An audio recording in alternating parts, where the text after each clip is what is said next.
이스라엘 백성과 하나님이 언약을 시내산에서 언약을 체결했죠. 그래서 십계명도 주시고 그 다음에 언약 체결식을 했습니다. 언약 체결식 할 때에 이스라엘 사람들은 그 장로와 그 대표들이 산중턱에 올라가서 70인의 장로들 올라가서 하나님 말씀을 기필코 반드시 준행하겠습니다. 그렇게 맹세하고 그 다음에 더불어서 제사를 드리고 음식을 함께 나눠 먹는 그런 언약 체결식을 했습니다. 그러고 난 뒤에 이제 모세가 성막에 대해서 성막의 설계들을 받기 위해서 산에 올라가셨어요. 그래서 40일이 지났는데 안 돌아오니까 기다리다가 우리를 인도했던 모세가 안 나타나니까 이거 어떻게 해야 되냐. 그래서 황금 송아지를 만들었습니다. 그죠? 황금 송아지를 만들어가지고 그것이 우리 지난번에 본 내용입니다. 하나님께서는 이 십계명의 제일 중요한 게 나 외에 다른 신을 두지 말라 그랬고 어떤 형상으로도 만들지 마라. 형상을 새긴 우상을 만들지 마라 그랬는데 지금 한꺼번에 두 계명을 1계명, 2계명을 어긴 거예요.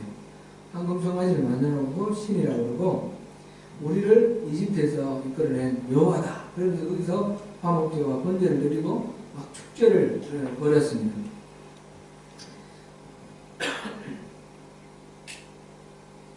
우리 론자가 좀 잘 알아듣기가 어려울 것 같은데 에리미가 좀 다 통역 못하더라도 키워드만 통역해도 좀 알아들을 수 있으니까 우리 에리미 요즘 1인 10역이야 10역 고마워요. 하나님은 진노하셨고 이스라엘을 다 죽여버리겠다 하셨어요. 그리고 모세에게 너와 다시 시작하자. 완전히 이스라엘을 멸망시켜버리고 다시 시작하자 그랬는데 모세가 하나님께 매달리는 거죠. 하나님은 제발 말리지 마라 이러면서 말리지 마라가 무슨 뜻이라고 했어요? 말리라는 뜻이라고 했어요? 네. 하나님이 모세한테 하라고 하는 이유가 없어요. 나 하는 대로 두라 그랬는데 뭐 그렇게 말씀하실 필요 없이 그냥 척불이면 될 텐데 모세에게 그 말씀하시고 네가 내려가 봐라 이렇게 말씀하시는 거는 이제 좀 말리라 네가 가서 해결하라 이런 말씀이겠죠. 네. 그래서 모세가 하나님께 이제 하나님의 말씀에 세 가지로 이렇게 어필을 했습니다. 첫째는 하나님이 이 모세에게 너희 백성이 저렇다 목이 곧았다 그러는데 하나님의 백성 아닙니까? 저희 백성이 아니라 하나님의 백성입니다. 그 다음 두 번째로는 이 이스라엘 사람들을 여기서 죽이면 이집트 사람들이 뭐라고 하겠습니까? 이스라엘 사람 죽이려고 끌어냈다고 하지 않겠습니까? 하나님 이름을 위하여 참으십시오. 그 다음에 세 번째로는 아브라함과 이삭과 야곱에게 하신 약속이 있지 않습니까? 그 약속을 기억해 주십시오. 그래서 하나님의 본성과 하나님의 자비와 하나님의 약속에 근거해서 하나님의 그 은혜를 구합니다. 그래서 하나님께서 뜻을 돌이켜서 멸망하기로 했던 그 화를 내리지 아니하였다. 이렇게 우리 14절에서 이렇게 결론이 났습니다. 그러면 이제 다 끝났느냐? 끝난 게 아닙니다. 이제 모세에게 내려가 보라 그랬으니까 모세가 이제 내려옵니다. 내려올 때 하나님이 새겨주신 10계명 두 돌판을 들고 내려옵니다. 여호수아는 산 꼭대기까지 모세와 같이 올라가지는 않았고 중간에 머물러 있었습니다. 그죠? 그렇다고 내려올 것도 아니고 40일 동안 모세가 하나님을 만나는 동안 여호수아는 중간에서 하나님께 이제 모세가 돌아올 때까지 기도하면서 기다리는 것입니다. 두렵고 불안함으로 따지면 이 밑에 있는 사람들은 전부 무리들이 다 같이 있는 중이었고 여호수아는 혼자만 있으니까 여호수아가 훨씬 더 두렵고 또 불안하고 그랬겠죠. 그러나 여호수아는 보니까 아무런 동요함이 없이 기도하고 있었던 것 같아요. 그래서 모세가 여호수아를 데리고 내려옵니다. 내려오니까 밑에서 막 시끄러운 소리가 나니까 여호수아가 무슨 진중에서 싸우는 소리가 납니다. 그랬더니 모세가 이거는 전쟁에서 승리한 성전가가 아니고 또 졌다고 막 우는 소리가 아니고 노래하는 소리 같다. 무슨 소리인가? 확실히 모르죠. 하나님 분명히 말씀하셨어요. 이들이 송가지를 금송가지를 만들었다는 거 말씀하셨고 이들이 패해서 나를 버렸다 이렇게 말씀하셨는데 모세가 그게 뭔지 정확히 알지 못합니다. 하나님 앞에 그렇게 하나님 마음을 돌리시도록 그렇게 간절하게 기도를 했지만 구체적으로 밑에 있는 사람들이 이스라엘 사람들이 뭘 하는지는 모릅니다. 드디어 그 모습이 보이는 데까지 내려왔습니다. 보니까 정말 가관입니다. 본성가지 앞에서 그 제사를 드렸고 그 다음에 춤추고 노는데 춤추고 뛰노는 게 이게 그냥 뭐 우아하게 춤추는 이런 얘기가 아닙니다. 뒤에 또 방자다 이런 표현이 나와 있는데 이거는 다른 그 당시 고대에 다른 종교의 신들을 제사할 때도 마찬가지로 그런 현상이 나타나는데 신에게 제사를 드림과 동시에 또 아주 성적으로 문란하게 그렇게 노는 겁니다. 이 하나님을 섬기는 이스라엘 백성들에게 그런 것이 나타났습니다. 이걸 바라보고 모세는 화가 났습니다. 그래서 그 판들을 그 십계명 선 두 개 돌판이죠. 크게 놓아여 손에서 그 판들을 산 아래에 던져 깨뜨렸다 이렇게 되어 있습니다.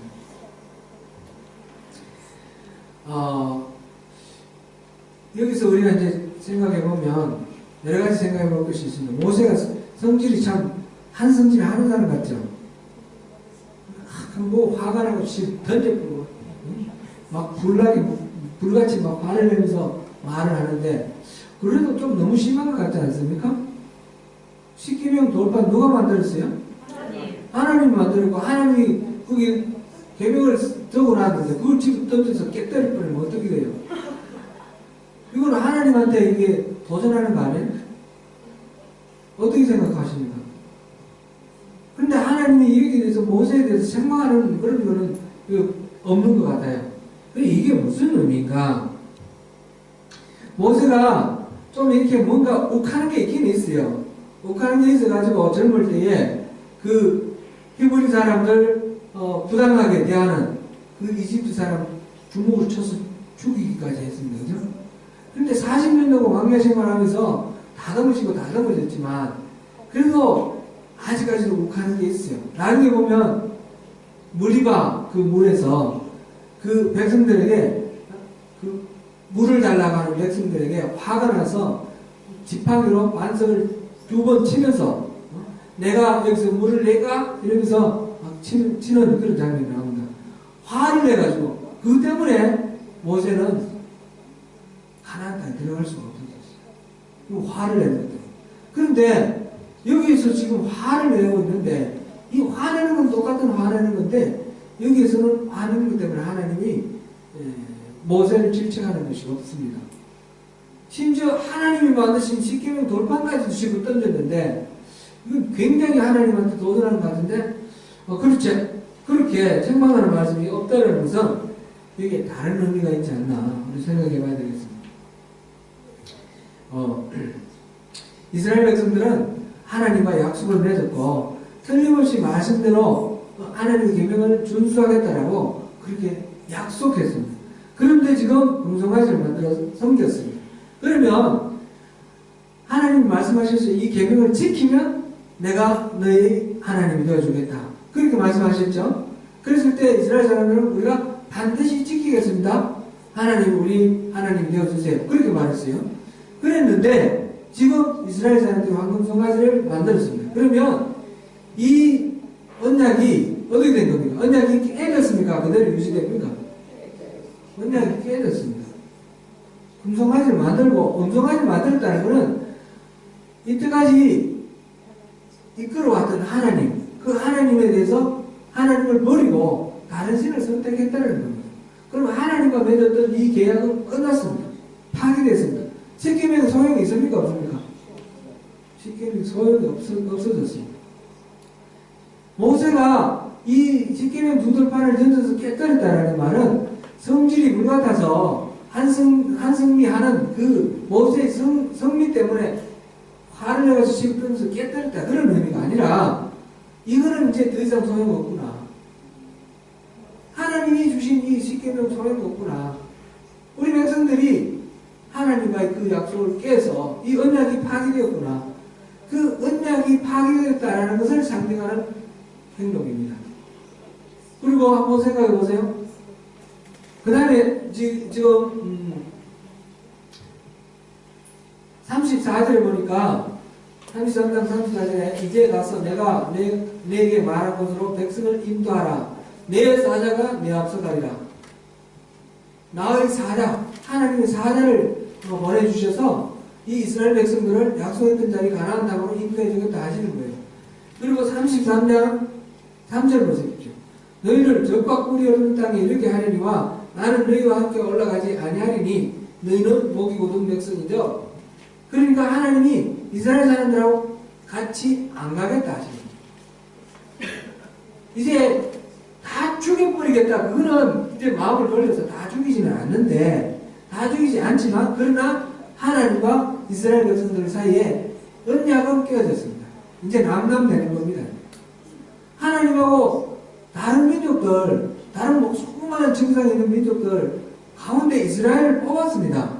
그래서 성민으로 선택해서 이들을 제사장 나라로 만들고 하나님 나라 백성으로, 그의 소유된 백성으로 만들어서 이들을 통해서 모든 사람들이 열방들이 구원받게 하려고 이들을 선택해서 계약을 맺었는데 이 계약이 깨졌다는 겁니다. 이제는 이스라엘 사람들은 많은 민족 중에 한 민족, 그런데 그거하고 똑같이 이렇게 대우하겠다는 것입니다. 하나님이 지금 여러 장에 걸쳐서 성막에 대해서 설교를 주셨잖아요. 성막을 왜 지으려고 하셨죠? 이스라엘 가운데 오시려고. 이스라엘 백성들 한가운데 하나님이 오셔서 그곳에 임하셔서 이스라엘 사람들을 만나주시고 말씀하시겠다고 했는데 십계명 돌판도 필요 없어졌고 성막은 어떻게 됩니까? 성막도 필요 없어졌습니다. 이제. 모세가 이때까지 하나님 앞에서 40일 동안 듣고 봤던 이것도 다 소용없어졌습니다. 완전히 제로가 됐습니다. 모든 게 무효가 됐습니다. 그러니까 모세가 이 돌판 깨뜨리는 것은 성질나서 아주 불공스럽게도 하나님이 만드신 십자가, 십계명 돌판을 그렇게 깨뜨린 그런 버릇없는 행동이 아니라는 거예요. 이거는 하나님께서 더 이상 이 백성하고 맺은 이 언약이 필요 없게 되었다는 것을 이제 그것을 깨닫고 모세가 깨닫고 이게 다 끝장났구나 그런 의미로 이제 언약의 파기 그거를 나타내는 의미로 이게 십계명을 깨뜨린 돌판을 깨뜨린 겁니다. 말하자면 지금 이 모세의 행동은 모세의 격한 성례를 보여주는 것이 아니라 하나님 앞에서 우상 숭배를 하는 것이 얼마나 심각한 일이고 지금 이때까지 하나님의 인자하심 받고 왔던 이 모든 것들을 무효화시켜버리는 그런 큰 일이라는 것을 보여주는 것입니다. 그러므로 지금 이스라엘 사람들이 지금 마주하고 있는 것은 겉으로 보기에는 모세를 마주하고 있지만 그 진노하신 하나님과 마주하고 있는 것입니다. 이것이 단순히 한두 사람의 범죄가 아니고 이스라엘 공동체 전체의 문제입니다. 말하자면 교회 전체의 문제가 교회 전체가 하나님을 던졌다. 그랬을 때 이 교회와 하나님은 관계가 완전히 끝난 것입니다. 이러한 문제, 지금 이스라엘 사람 전체를 없애버리겠다라는 하나님의 마음은 돌이키셨지만 그렇다고 해서 이들이 지금 하나님 등진 거에 대해서 죄를 묻지 않는 그런 건 아닙니다. 죄에 대해서 죄를 지으면 우리가 하나님 용서해 주시면 그것으로 이제 모든 것이 없어지고 무효화되는 건 아닙니다.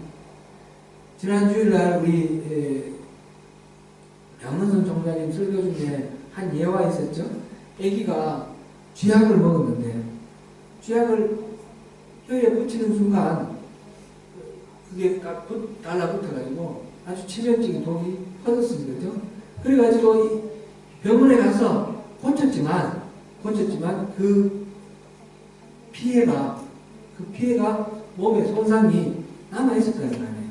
우리 죄를 지으면 죄를 용서해 주시고 끝나는 것이 아니라 그 죄에 대한 그 값을 지불하는 게 있습니다. 하나님 용서를 받더라도 용서받는 것과 별개로 또 우리가 지불해야 될 값이 있는 것입니다. 모세가 이제 내려와서 그 부분에 대해서 우리가 이제 어떻게 하는지 한번 보겠습니다. 21절부터 29절까지 보겠습니다. 21절부터 29절까지 교독합니다. 모세가 아론에게 이르되 이 백성이 당신에게 어떻게 하였기에 당신이 그들을 큰 죄에 빠지게 하였느냐. 아론이 이르되 내 주여 노하지 마소서 이 백성의 악함을 당신이 아나이다. 그들이 내게 말하기를 우리를 위하여 우리를 인도할 신을 만들라. 이 모세 곧 우리를 애굽 땅에서 인도해 낸 사람은 어찌 되었는지 알 수 없노라 하기에 내가 그들에게 이르기를 금이 있는 자는 빼내라 한즉 그들이 그것을 내게로 가져왔기로 내가 불에 던졌더니 이 송아지가 나았나이다. 모세가 먼저 백성이 방자하니 이는 아론이 그들을 방자하게 하여 원수에게 조롱거리가 되게 하였습니다. 이에 모세가 진문에 서서 이르되 누구든지 여호와 편에 있는 자는 내게로 나아오라 하며 내 이전들이 다 모여 그에게로 가는지라. 모세가 그들에게 이르되 이스라엘의 하나님 여호와께서 이렇게 말씀하시기를 너희는 각각 허리에 칼을 차고 이 진 이문에서 저문까지 왕래하며 각 사람이 그 형제를 각 사람이 자기의 친구를 각 사람이 자기의 이웃을 죽이라 하셨느니라. 내 자손이 모세의 말대로 행하며 이날의 백성 중에 3,000명가량이 죽임을 당하니라. 모세가 이르되 각 사람이 자기의 아들과 자기의 형제를 쳤으니 오늘 여호와께 헌신하게 되었느니라. 그가 오늘 너희에게 복을 내리시리라. 아멘. 마지막에는 같이 읽자고 했는데 제가 한번 드렸습니다. 지금 이제 이런 상황에서 시키면 돌판을 깨뜨리고 그 다음에 뭐 했습니까? 앞에서 우리 조금 빠뜨리겠습니다. 모세가 그들이 만든 송아지를 가져다가 불살라 우수와 가루를 만들어 물에 뿌려 이스라엘 자손에게 마시게 하니라. 그 금송아지는 불에 태워가지고 그게 금이 불 타는 건 아닌데 막 해서 가루를 만들어서 빻아서 가루를 만들어서 물에 타서 마시라고 했다고 합니다. 이게 이제 신명기 9장 21절에 신명기 9장 21절 잠깐 한번 볼까요?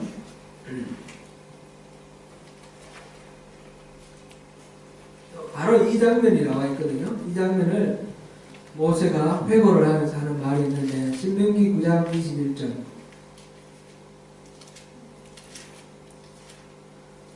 신명기 9장 21절 같이 읽습니다. 너희의 죄 곧 너희가 만든 송아지를 가져다가 불살라 찢고 티끌같이 가늘게 갈아 그 가루를 산에서 흘러내리는 시내에 뿌리느니라. 아멘. 같은 내용을 이제 기록하는 기사인데 모세가 이 가루를 만들어 가지고 시내에 뿌렸다 그랬습니다. 둘 중에 어느 게 맞느냐? 성경에 나오는 거는 서로 모순되는 게 나올 때 우리가 헷갈리는데 그럴 때 둘 다 맞다 이렇게 하는 게 답입니다. 네. 그러면 그걸 어떻게 이제 우리가 조화롭게 이해할 거냐? 그게 우리 숙제죠. 그러니까 아마 이 송아지를 만드는 이게 제법 많을 테니까, 그죠? 분량이 많을 테니까, 이걸 가루로 만들어서 조금씩 이렇게 마시게 했는데, 그것이 다 마시고도 남았을 거예요. 그걸 이제 시내에 뿌렸다, 이렇게 생각하면 되겠습니다. 그런데 여기서 왜 금송아지 가루를 마시게 했을까? 이게 무슨 말인가? 요즘 뭐 이게 몸이 안 좋으면 금침 맞고 막 그러는데 금을 먹으면 건강이 좋은가요? 그래서 이게 금을 먹게 했나요? 암을 맛있어서? 그런 거 아니죠. 뭔가 의미가 있는데 이게 의미에 대한 설명은 없습니다. 설명이 없는데 유추해 볼 수 있는 게 있는데 민수기 5장 12절에서 24절 사이에 보면 이건 다 읽지 않겠습니다. 거기에 보면 여자가 혹시 간음했다라고 의심될 때 남편이 그 아내를 제사장 앞으로 데리고 와서 제사장에게 이 저주의 선물을 마시게 합니다. 저주의 선물은 토기에다가 물을 받아가지고 그 성막 바닥에 있는 티끌을 타서 물에 타서 그냥 흙물이죠. 흙가루를 타서 흙물 아닙니까? 이 흙물에다가 또 두루마리에 저주하는 말을 써서 그거를 이게 알아가지고 이 글자 쓴 거를 깔으면 먹물 같은 게 옛날에 이제 뭐 글자 쓰는 뭐 가루라든지 뭐가 있겠죠. 그거를 이렇게 씻어서 그거를 이 토기에 흙물 한 데다가 타서 같이 섞는 거예요. 그러면 이게 이제 저주의 선물이 됩니다. 이거를 여자한테 마시게 합니다. 마시게 했는데 만약 이 여자가 부정한 짓을 했으면 넓적다리가 부어오르고 배가 부어오른다 그랬습니다. 넓적다리가 마르고 배가 부어오른다 그랬습니다. 뭔가 신체에 변화가 생긴다 그런 것이고 만약 이 여자가 아무 일도 안 했고 뭐라 그럴까 결백하다면 단어도 잊어먹습니다. 만약 결백하다면 그러면 오히려 임신을 하겠다 이렇게 되어 있습니다. 이게 이제 하나님이 이 사람을 죄가 있는지 없는지를 판별하게 하는 하나님의 방식을 주신 그런 내용입니다. 그런 율법입니다. 민수기 5장 12절에서 24절 사이에 나오는 말씀입니다. 아마 그거하고 무슨 연관이 있지 않겠는가 이런 생각이 듭니다. 지금 송아지 죄의 증거입니다. 이를 가루로 빻아서 마시게 하면서 이 사람들이 이미 우상숭배로 지금 여인이 간음했을 때 먹는 이 저주의 선물 마찬가지로 영적으로 간음한 이스라엘 사람들이 이 저주의 선물을 마시면서 하나님의 저주를 묵상하라는 거죠. 그런 것으로 이해를 하면 될 것 같습니다.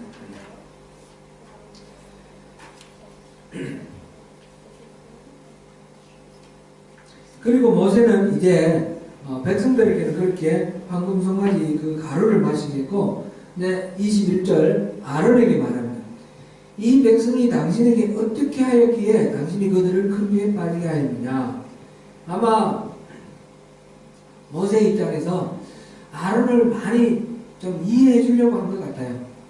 이 백성들은 도대체 어떻게 했길래 이렇게 했습니까? 이렇게 물어보는 거예요. 이 백성들이 아론을 못 이기게 이렇게 재촉을 해서 어쩔 수 없이 아론이 이렇게 한 거구나 하는 걸 이제 이해를 하면서 그래도 결국은 이렇게 하게 했다라는 책임은 아론에게 있는 거죠. 그거를 인정하게 하는 거죠. 그렇게 물어보는데 아론이 뭐라고 말합니까? 아론이 이르되 내 주여 노하지 마소서 이 백성의 악함을 당신이 아나이다. 아론이 뭘 말해야 되나요? 내가 죄를 지었습니다. 잘못했습니다. 지금 모세가 내려와서 십계명 돌판을 두 돌판을 깨뜨렸고 지금 금송아지를 갈아서 그 가루를 마시게 했으니까 이게 지금 얼마나 이게 지금 큰 죄를 저질렀는지 지금 다 깨달아 알았을 거 아니에요. 아론도 그것을 알았을 거 아니에요. 그랬으면 잘못했습니다 이렇게 나와야 되는데 잘못했습니다 나오는 게 아니라 저 백성들이 얼마나 악한지 다 아시죠. 저 백성들 때문에 내가 어쩔 수 없었어요. 좀 공감해 주려고 그랬더니 오히려 더 이렇게 그거를 확대해서 자기 책임을 전가합니다. 에덴 동산에서 아담과 하와가 맨 먼저 이 범죄를 하고 난 뒤에 나타난 현상이 뭐였습니까? 책임 전가하는 거였습니다. 아담에게 아담아 어디 있느냐? 내가 먹지 말라고 한 그 나무 실과를 먹었냐? 예. 하나님이 주신 저 여자가 먹으라 해서 그래 먹었습니다. 그러면서 자기의 책임을 이 여자에게 떠넘겼습니다. 그 여자는 어떻게 했습니까? 하나님이 지으신 뱀이 먹으라 그래서 먹었습니다. 책임을 전가합니다. 자기의 책임을 지지 아니하고 책임을 전가하는 것. 이게 우리가 뭔가 죄 지었을 때 하나님 우리에게 그 죄 지었는 것을 꾸짖을 칠 때 우리 첫 번째 반응 이게 중요합니다. 이게 우리가 죄를 인정하고 회개하고 잘못했습니다라는 겁니다. 그런데 우리 인간은 본능적으로 좀 뭔가 피하려고 합니다. 뭐 탓을 하고 책임을 전가하고 그래서 좀 뭔가 모면해 보려고 하고 그렇게 하는 것이 우리 인간의 특성입니다. 여기서 아론이 그렇습니다. 아론은 모세가 이 200만 인구 전체 이스라엘 사람들을 다 책임지라고 맡겨놓은 이 지도자입니다. 단순한 한 사람이 아니고 그리고 하나님과 인간 사이를 중재하는 그런 제사장의 역할을 맡은 사람입니다. 그런데 그 아론이 내주여 노하지 마소서 이 백성의 악함을 당신이 아내다. 23절 그들이 내게 말하기를 우리를 위하여 우리를 인도할 신을 만들라. 이 모세 곧 우리를 애굽 땅에서 인도하여 낸 사람은 어찌 되었는지 알 수 없노라 하기에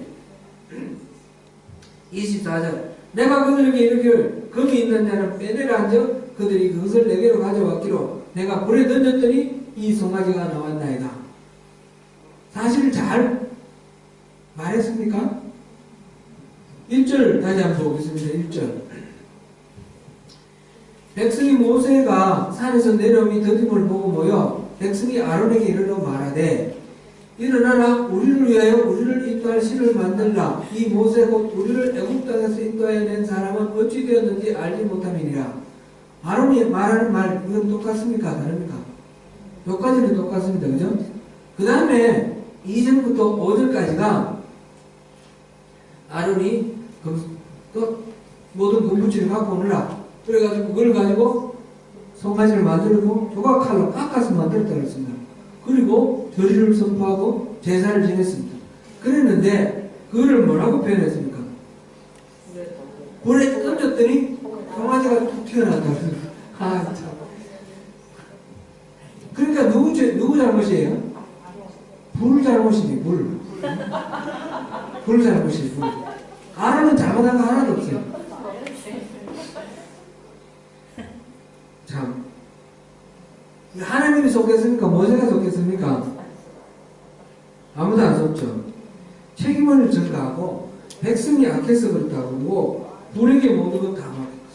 진실을 말하는 것 같은데 일부는 이렇게 좀 확대하고 일부는 좀 줄이면서 정작 자기가 책임져야 될 부분은 줄이고 다른 사람이 책임질 걸 말하는 것은 부풀리고 이러면서 책임을 떠넘깁니다. 이게 아론의 죄입니다. 죄. 우리가 죄에 대해서 우리가 죄는 저절로 이루어지는 게 아닙니다. 아론의 이야기 들어보면 죄가 저절로 막 이루어지는 것 같아요. 그냥 불에 던졌더니 그냥 송아지가 툭 튀어나오고 이렇게 되는 것 같은데 절대 그렇지 않죠. 제가 이제 우리 죄의 본성에 대해서 얘기를 할 때 이 떨어뜨리면 그냥 떨어지는 거. 그래서 이 지구의 그 중력의 법칙에서 떨어지는 것처럼 인간은 죄를 짓기 위해서 노력하지 않아도 자연스럽게 죄가 지어진다라는 거죠.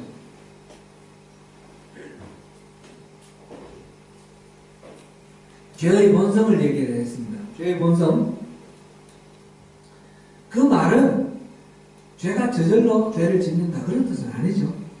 우리가 특별히 작정 기도를 안 하더라도 금식 기도를 안 하더라도 우리는 죄를 짓게 되어 있습니다. 제가 그런 말씀을 몇 번 들었습니다. 그죠? 여러 차례. 우리 죄의 본성이 그렇다라는 것을 말하는 것이지, 이 죄의 본성이 이렇기 때문에 저절로 죄가 지어지고 나에게는 아무 책임이 없다, 이런 말이 아니라는 거죠. 죄는 우리가 결정해서 짓는 겁니다.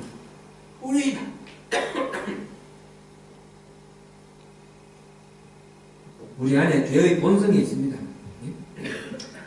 우리 안에 두 가지 욕심이, 두 가지 바라는 바가 싸우고 있습니다. 하나는 육체의 소욕대로 살고자 하는 마음, 하나는 성령이 이끄시는 대로 살고자 하는 마음.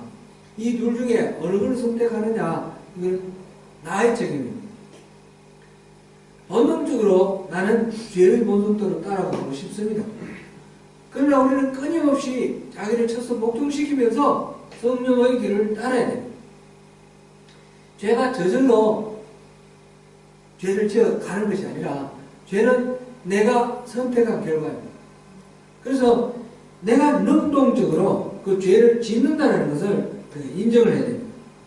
하나님의 은혜를 이렇게 많이 강조를 하다 보면 우리가 모든 것들이 하나님의 섭리에 있고 모든 것이 하나님의 뜻 안에 계획 안에 다 있다, 이것을 우리가 고백하다 보면 우리 인생에 벌어지는 모든 일들이 다 하나님 책임 같습니다. 그렇게 되면 하나님께 다 책임을 돌려버리면 나는 아무 잘못이 없습니다. 모든 죄의 책임이 다 하나님께 있고 잘못은 다 하나님이 다 하시는 거죠. 그렇게 되면 어떻게 됩니까? 하나님이 우리에게 그렇게 죄를 짓게 하시는 것이 아니라는 거예요.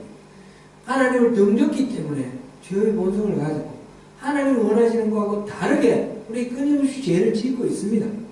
하나님께서는 그런 우리를 내버려 두지 아니하시고 죄를 짓지 않도록 회복하시기 위해서 우리 가운데 오셨고 우리에게 용서를 베푸시며 하나님 자녀를 삼아주시고 죄와 싸워 이길 수 있는 그런 은혜와 능력을 우리에게 주시는 것입니다. 이 세상은 지금 죄와 악으로 가득 차 있는데 이거는 하나님 책임이 아니라 인간이 범죄함으로 이 세상이 악으로 가득 찼습니다. 그래서 공중권세 잡은 자, 이게 이제 말하자면 사탄입니다. 악의 세력. 악의 세력이 세상을 지배하고 있는 것입니다. 그 악의 세력에 내가 주인으로 주권을 맡겨버리면, 내 인생의 주권을 맡겨버리면 내가 죄를 짓는 것이고, 그게 거부를 하고 하나님께 주권을 맡겨드리면 내가 바로 하나님 나라가 되는 것이고 내가 하나님의 인도하신 대로 살아가는 것입니다. 이 책임은 나한테 있는 것입니다. 물론 하나님께서 인도하시는 그 뜻대로 살아가도록 하는 그 은혜도 하나님이 우리에게 그 마음을 소원을 주시고 하나님 그것을 따를 수 있도록 힘도 주시는 겁니다. 하나님 주시는 그 소원도 우리가 은혜이지만 그것도 우리가 선택하는 것입니다. 죄의 책임은 절대로 자기에게 있다는 것을 우리가 인정을 해야 됩니다. 죄의 책임을 하나님께 돌려버리면 안 됩니다. 요한일서 1장 9절에 보니까 만일 우리가 우리 죄를 자백하면 그는 미쁘시고 의로우사 우리 죄를 사하시며 우리를 모든 불의에서 깨끗하게 하실 것이요, 이렇게 말씀하셨습니다.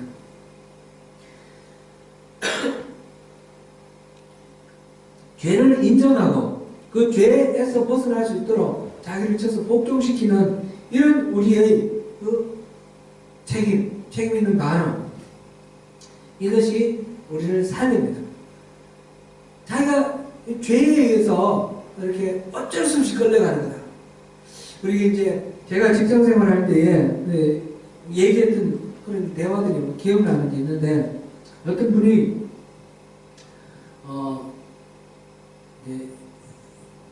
교회에 열심히 다니시는 분이에요. 저는 그때 교회 안 다닐 때예요. 근데 우리 부장님이 교회를 열심히 다니셔요. 근데 이제 직장 생활 하다 보면 같이 이제 뭐 이렇게 좀 의롭지 못한 그런 일에 연루될 때가 있어요. 근데 이분이 이제 교회 다니니까 양심이 찔리는 것 같아요. 양심이 찔리는 것 같아요. 나도 이거 이렇게 얘기하다가 부장님, 예수 믿는 사람 이런 거 괜찮아요? 우리는 괜찮은데, 우리는 예수 안 믿으면 괜찮은데 예수 믿는 사람 이런 거 괜찮아요? 이제 장난스럽게 이제 물어봅니다. 그러면 그분이 하는 말씀, 아이, 주일날 가서 회개하면 돼요. 주일날 가서 회개하면 돼요.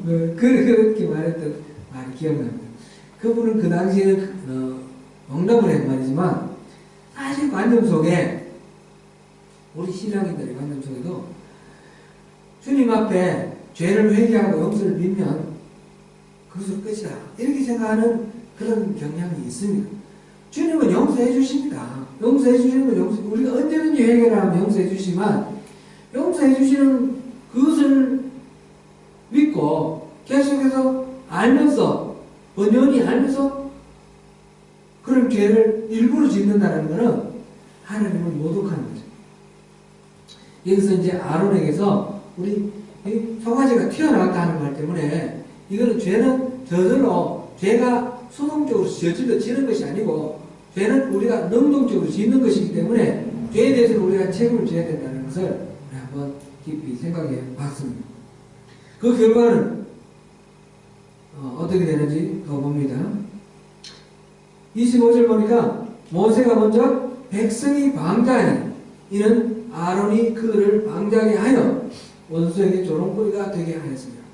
백성이 방자한데 아론이 그렇게 만들었다는 거예요.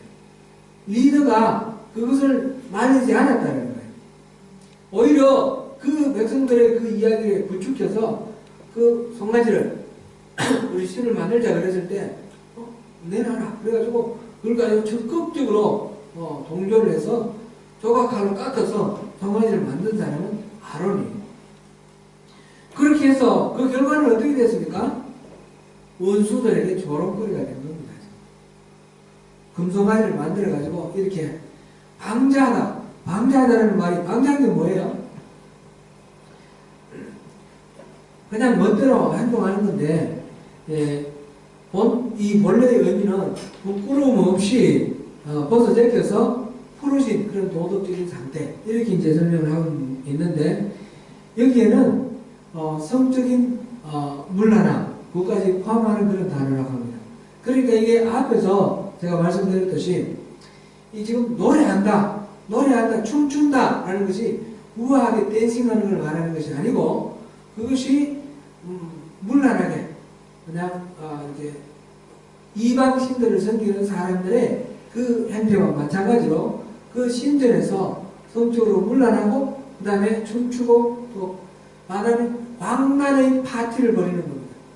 광란의 파티를 벌이고 있는 그것 이 방자 모습입니다. 지금 모세가 하나님을 만나고 내려와서 지금 이들이 이 우상을 섬기는 걸 알고 내려와서 화를 내면서 그 다음에 경로하여서 그 십계명 두 돌판을 깨뜨렸습니다. 그 모든 백성들 보는 앞에서 던져서 깨뜨렸습니다. 그리고 그 황금송아지를 갈아서 그 가루를 마시게 했습니다. 그리고 아론에게 어떻게 해서 이런 일이 일어났습니까? 질책을 했습니다. 그러면 이 백성들은 어떻게 됩니까? 이 백성들은 우리가 잘못했구나. 그거 인정해야 되는 거 아닙니까? 최소한 자기들이 모세가 없어서 지금 약간 헤맸는데 모세가 왔으니까 이제 제자리 잡으면 되겠구나. 그러면 될 거 아니겠습니까? 그런데 이들이 모세가 먼저 25절 지금 이런 일이 있었는데 모세가 먼저 백성이 방자하니 이 말은 뭡니까? 모세가 그렇게 했는데도 이 사람들은 아직도 그 광란의 파티를 멈추지 않고 있다는 거예요. 그 문란한 성적인 행위를 계속하고 있는 겁니다. 너는 떠들어라. 나는 이게 좋네. 이런 겁니다. 그러니까 원수의 조롱거리가 되는 것 아니겠습니까? 오늘날 우리 교회가 참 말씀이 여러 가지로 참 말거리가 되고 있는데 그저께 뉴스를 보니까 통합청에서 장로교 통합청에서 무슨 세미나를 하는데 여론조사를 했는데 우리 국민들 믿지 않는 사람들 국민들 중에 75%가 목사를 불신한다. 기독교를 불신한다. 이런 이야기가 나와 있더라고요. 35%가 아니고 75%가. 75%는 다 알아는 거 아니에요. 불신한다. 그동안에 뉴스에 얼마나 많은 그런 것들이 나왔습니까? 목사의 더러운 그런 행동, 초한 성적 추문, 논문, 뭐 이렇게 표절하는 거, 그 다음에 여러 가지 이렇게 부도덕한 그런 것들이 많습니다. 몇 년 전에는 보니까 이제 총회에서 무슨 행사 뭘 하는데 총회 총무가 그 합동 쪽인 것 같아요. 총무는 굉장히 총회장 밑에 실질적으로 일을 하는 사람이 굉장히 고위 중요한 역할을 하는 사람이 가스총을 빼들고 여기가 그렇게 자기 얘기를 하려고 다른 사람 말을 막으려고 가스총을 빼들고 그래가지고 그것도 말씀이 된 적이 있습니다. 뭐 또 부끄럽지만 우리 감리교에서는 이 감독 회장이 몇 년 동안 거의 한 5년 동안 공백 상태를 보냈습니다. 왜 그렇습니까? 이 소송에 걸려가지고 계속 이런 식의 일들이 계속 뉴스에 나오지 않습니까? 뉴스에 나오고 또 뭐 여의도에 있는 큰 교회 목사님이 돈을 어떻게 했다. 그게 이제 지금 또 재판에 나와가지고 유죄 판결 나오고 어떤 목사님은 도박해가지고 성도들이 헌금한 것까지 도박해가지고 그것 때문에 또 유죄 판결도 얼마 전에 또 나왔어요. 이러니까 목사님들을 이게 참 존경할 수가 없죠. 참 이게 참 너무너무 부끄러운 일입니다. 믿지 않는 사람들은 예수 믿는 사람들이 좀 이상하다고 해요. 우리 제 가까운 친척들도 예수 안 믿는 사람이 많은데 제가 가서 예수 믿으라 그렇게 이제 뭐 얘기를 하고 그러면 요새도 예수 믿는 사람이 있냐고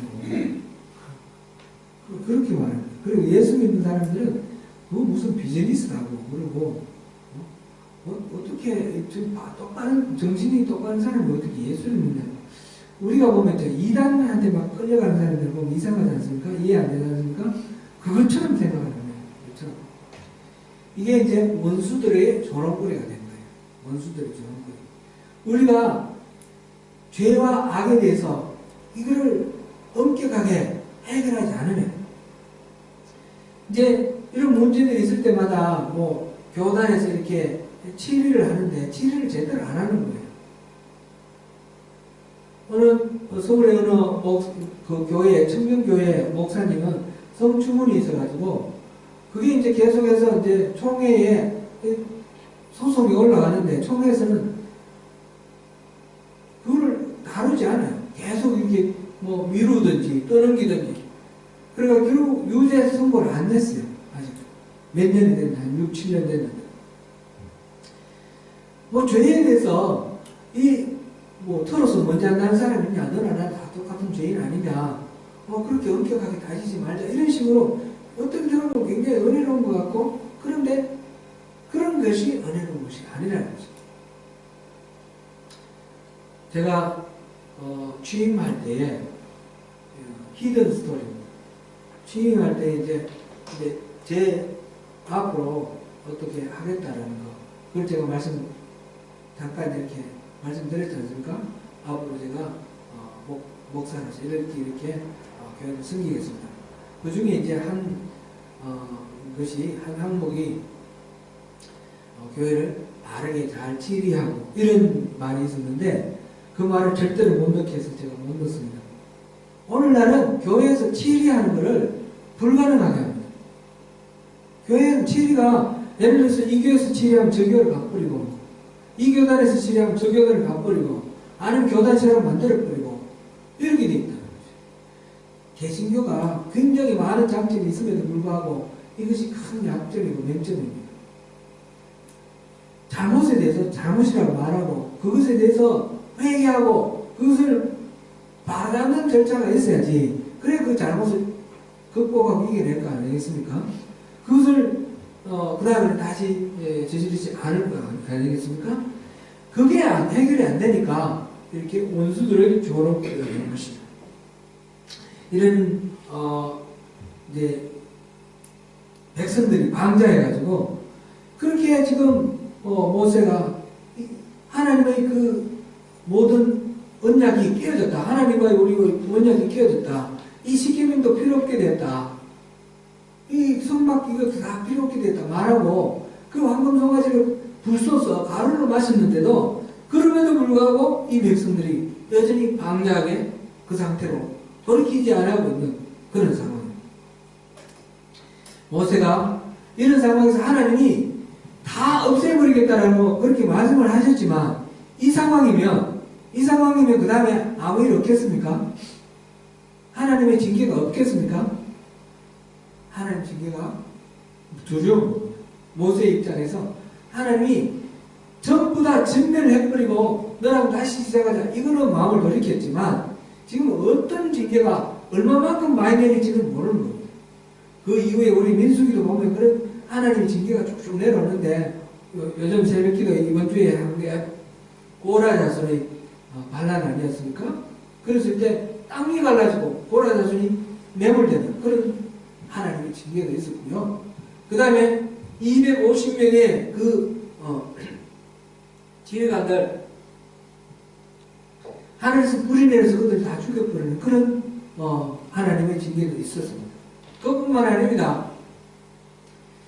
그 5년 유행병이 임해에서 14,700명 한꺼번에 이렇게 죽는 그런 일도 있습니다. 하나님의 징계는 한꺼번에 그 200만 다 죽여버리지 않더라도 얼마든지 하나님의 징계가 있을 수가 있는 겁니다. 그죠? 모세가 여기서 하나님의 마음으로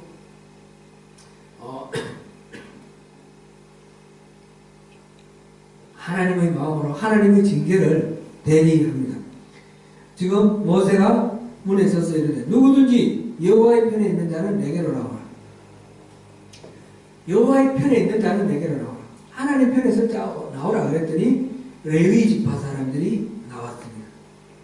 27절 우리 같이 한번 읽어보겠습니다. 모세가 그들에게 이르되 이스라엘의 하나님 여호와께서 이렇게 말씀하시기를 너희는 각각 뿌리에 칼을 차고 진 이문에서 전문까지 왕하며 각 사람이 그의 형제를 각 사람이 자기의 친구를 각 사람이 자기의 이웃을 죽이라 하셨느니라.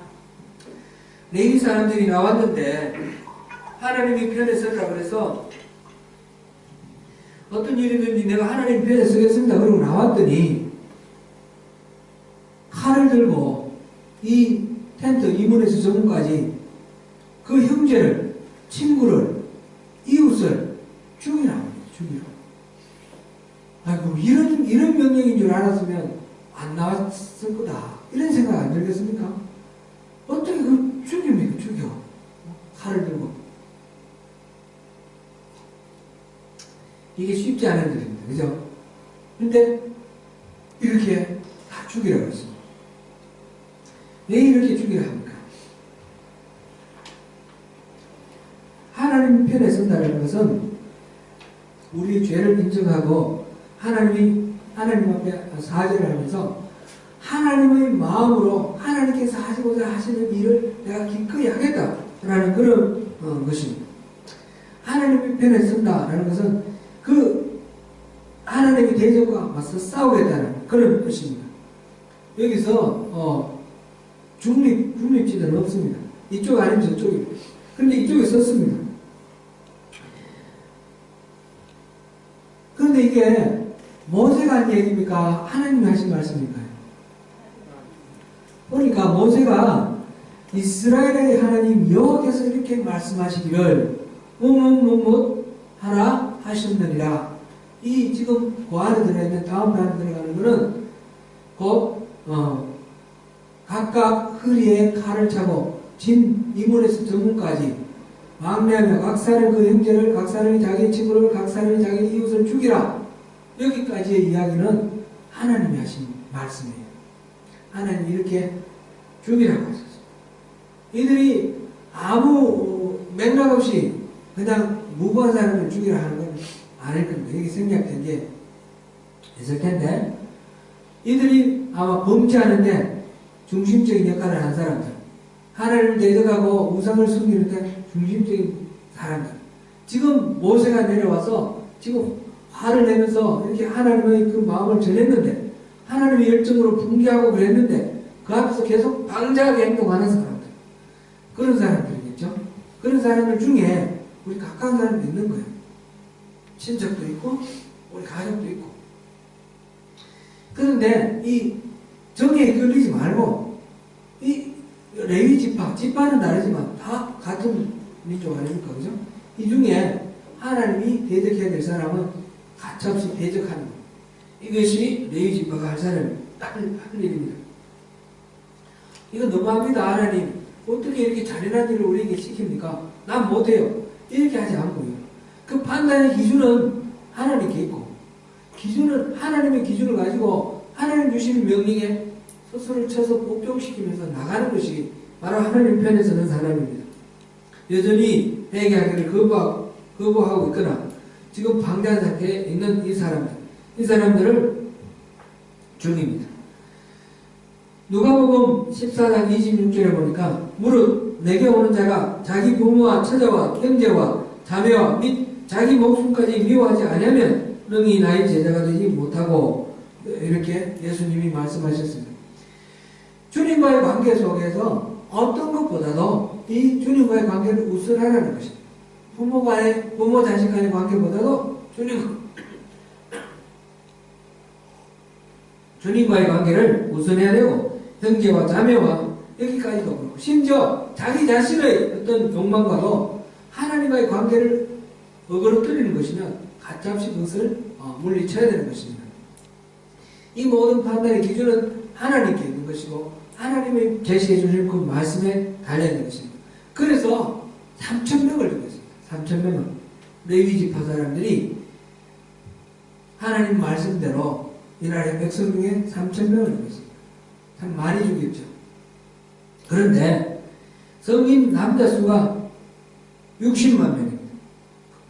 지금 3,000명을 죽였는데 남자, 여자 뭐 있을지 모르겠지만 성인 남자만 기준을 했을 때 3,000명은 60만 명의 0.5%입니다. 그러니까 하나님이 보면 그 60만이 전부 다 범죄하고 있는데 그 중에 일부만 죽인 겁니다. 그죠? 이것이 말하면 하나님이 잔인해서 그러신 게 아니라 하나님이 너무너무 은혜로우시고 너무 인자하셔서 그만큼 참으신 거예요. 하나님이 모세를 통해서 하나님 뜻을 전했을 때 이들이 돌이켰으면 이 재앙을 당하지 않았을 거 아닙니까?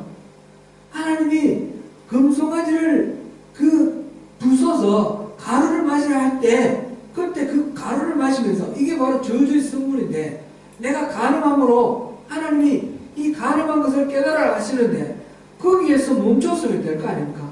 하나님이 그래도 죽이시겠습니까? 그건 아닐 텐데, 그런데도 방자하게 계속해서 거짓을 하고 있습니다. 하나님이 그렇게 말씀하시는데도 불구하고, 그렇게 행동하시는데도 불구하고 하나님을 우습게 여기는 거죠. 하나님을 업신여기는 거죠. 그러니까 그럼에도 불구하고 3,000명만 죽였다는 것은 하나님이 너무너무 자비로우신 것이고 너무너무 인자하신 것이고 하나님 은혜를 베푸신 것입니다. 30절부터 35절까지 우리 읽어보겠습니다. 30절부터 이튿날 교독합니다. 이튿날 모세가 백성에게 이르되 너희가 큰 죄를 범하였도다. 내가 이제 여호와께로 올라가노니 혹 너희를 위하여 속죄가 될까 하노라 하고, 모세가 여호와께로 다시 나아가 여짜오되 슬프도소이다. 이 백성이 자기들을 위하여 금신을 만들어 쌓으니 큰 죄를 범하였나이다. 그러나 이제 그들의 죄를 사하시옵소서. 그렇지 아니하시오면 원하건대 주께서 기록하신 책에서 내 이름을 지워버려 주옵소서. 여호와께서 모세에게 이르시되 누구든지 내게 범죄하면 내가 내 책에서 그를 지워버리리라. 이제 가서 내가 네게 말한 곳으로 백성을 인도하라. 내 사자가 내 앞서 가리라. 그러나 내가 보응할 날에는 그들의 죄를 보응하리라. 여호와께서 백성이시니 너희는 그들을 아무렇게 만든다. 그 송아지를 만들었음이더라. 아멘. 이 모세가 이제 그렇게 하나님의 마음을 품고 친구, 또 이웃, 또 가족들임에도 불구하고 하나님 앞에 돌아오지 않는 방자한 사람들을 죽인 이 레위 사람들을 오늘 여호와께 헌신하게 되었느니라. 그가 오늘 너에게 복을 내리시리라. 이렇게 축복을 해줍니다. 축복해주고 헌신한다는 것은 자기 몸을 드리는 거죠. 하나님께 드리는 겁니다. 이 내게 아니라, 내 몸이 내게 아니라 하나님 겁니다. 하나님 뜻으로 행하시도록, 하나님이 일을 하시도록 내 몸을 내어드리는 것. 우리가 헌신한다는 말을 할 때에 헌신은 여러 가지가 있습니다. 꼭 사역자가 되어야 된다든지 이런 식으로 이미지 떠올리는데 그런 것이 아니라 모든 것이 헌신입니다.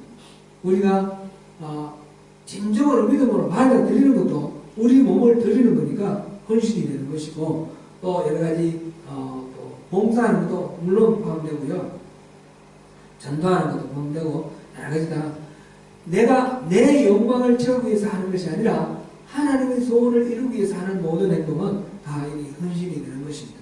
레위 자손들에게 그렇게 그 헌신을 하나님이 받으시고 또 축복의 말씀을 하셨습니다.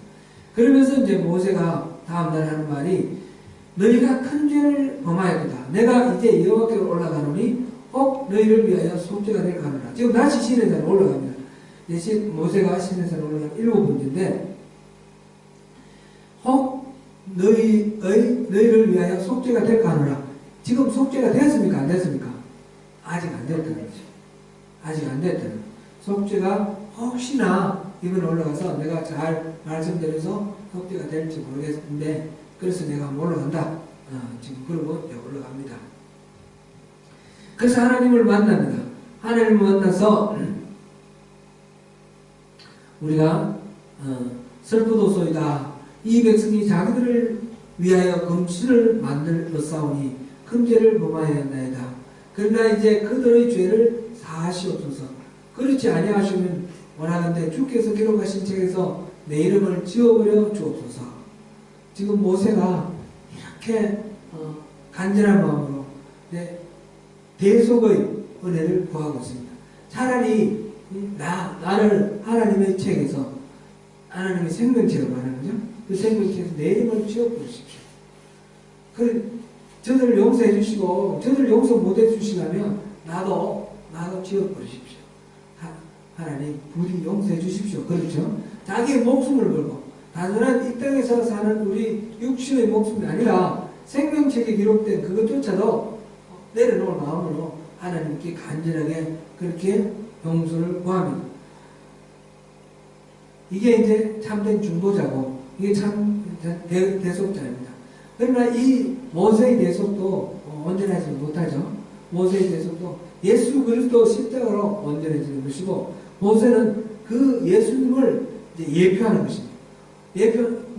예수님이 자기 자신을 내어주실 정도로 그렇게 자기 자신을 내어주시면서 우리의 사랑을, 우리의 용서를 구하셨다는 것을 봅니다. 그랬을 때 하나님께서 말씀하십니다. 누구든지 내게 범죄하면 내가 내 책에서 그를 지워버리리라. 이제 가서 내가 내게 말한 곳으로 백성을 인도하라. 내 사자가 내 앞서 가리라. 그러나 내가 보응할 날에는 그들의 죄를 보응하리라. 하나님은 죄에 대해서 값은 반드시 갚아야 된다. 그 말씀하십니다. 죄는 값을 치러야 된다. 누구든지 범죄하면 내 책에서 그를 지워버리겠다. 이 말씀입니다. 그래서 여호와께서 백성을 치시니, 지금 하나님의 용서가 33장 가면서 이제 완전하게 용서가 되는데 아직까지는 용서가 안 됐습니다. 속죄가 아직 끝나지 않았습니다.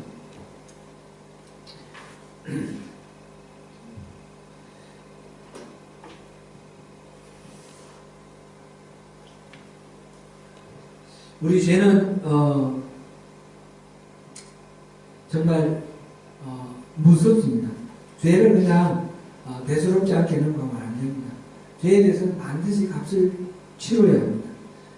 하나님께서 독생자를 아낌없이 내어주셔서 예수님께서 십자가를 지심으로 우리가 모든 죄값을 우리가 치르지 않고 우리는 예수를 믿음으로 용서를 받습니다. 그러니까 우리가 용서받는 것은 공짜로 용서받는 것입니다. 그죠? 우리가 공짜로 용서를 받습니다. 그러나 그 용서를 위해서 정말 모든 것이 공짜입니까? 공짜가 아니라 예수님을 값으로 치르는 것입니다. 우리가 죄를 짓는다는 것은 바로 예수님을 다시 십자가에 못 박는 것입니다.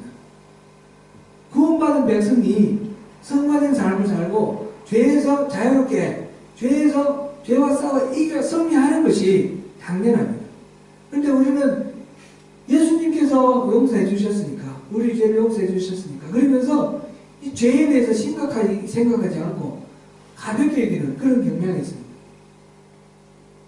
우리 한국교회에 대해서 제가 계속 말씀드려서 죄송한데, 그것은 한국교회를 욕하는 것이 아니라 바로 그 자리에 우리가 있다는 것입니다. 그 자리에 우리가 있으니까 이제 그 이야기를 하면서 우리 자신을 돌아보고 우리가 바로 서자라는 것입니다. 한국교회가 가장 큰 배단이 오늘날 얘기하는 것이 이 하나님이 구원해 주신 이 은혜를 너무 값싸게 취급을 한다는 것입니다. 예수님이 용서해 주시니까, 아까 제가 우리 부장님 농담을 말씀을 드렸지만, 회개하면 된다.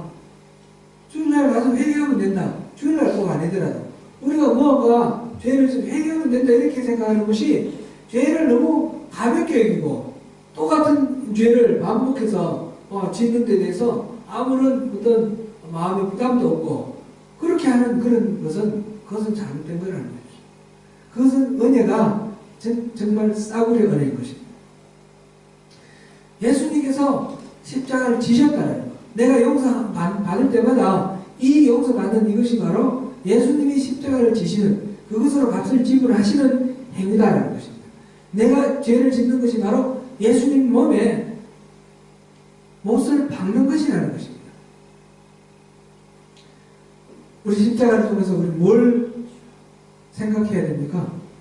우리가 얼마나 이렇게 죄가 많은지, 우리 죄가 이 십자가에 달려 죽을 만큼 그런 끔찍한 죄라는 거죠.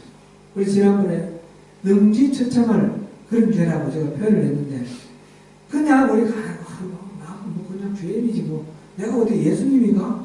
내가 어떻게 그렇게 성인들처럼 그렇게 살 수 있어? 이런 죄는 어쩔 수 없는 거야. 이렇게 말할 수 있는 그런 것이 아니라는 겁니다. 우리 모든 죄는 우리가 정말 하나님 앞에 능지처참을 당할 만한 그런 죄입니다. 하나님을 덤지는 것이고 하나님을 가볍게 여기는 것이고 하나님을 무시하는 겁니다. 이스라엘 사람들이 지금 여전히 방자한 것, 이것하고 우리하고 똑같은 상황입니다. 하나님 그렇게 붕괴하시고 모세가 그 앞에서 그렇게 하나님의 뜻을 보여주셨음에도 불구하고 그들이 여전히 방자한 모습, 그것이 우리가 예수 그리스도께서 우리 죄를 위해서 십자가를 지셨다는 것을 알면서도 똑같은 그 자리에, 죄의 자리에 앉아있는 것, 여전히 방장, 그거하고 같은 거 아닙니까? 사랑하는 성도 여러분, 오늘 이 본문을 묵상하시면서 하나님께서 우리에게 주신 그 자유는 승리를 위한 자유입니다.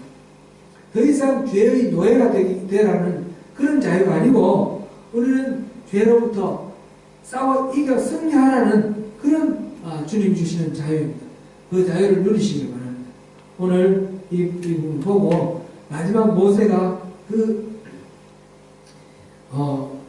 대속자로서, 중보자로서 그리스도를 예표하면서 차라리 저들을 용서해 주십시오. 차라리 그게 안 되면 내 이름을 생명책에서 지워주십시오. 라고 한 그 마음을 우리 또한 같이 품고 내 자신을 위해서, 내 자식을 위해서, 내 가족을 위해서, 내 이웃을 위해서 우리 함께 그렇게 기도하면서 우리가 같이 우리 공동체가 함께 이 죄와 싸워 승리하는 그런 하나님의 자녀, 하나님의 공동체 이루어 가시기를 축원합니다. 기도하겠습니다.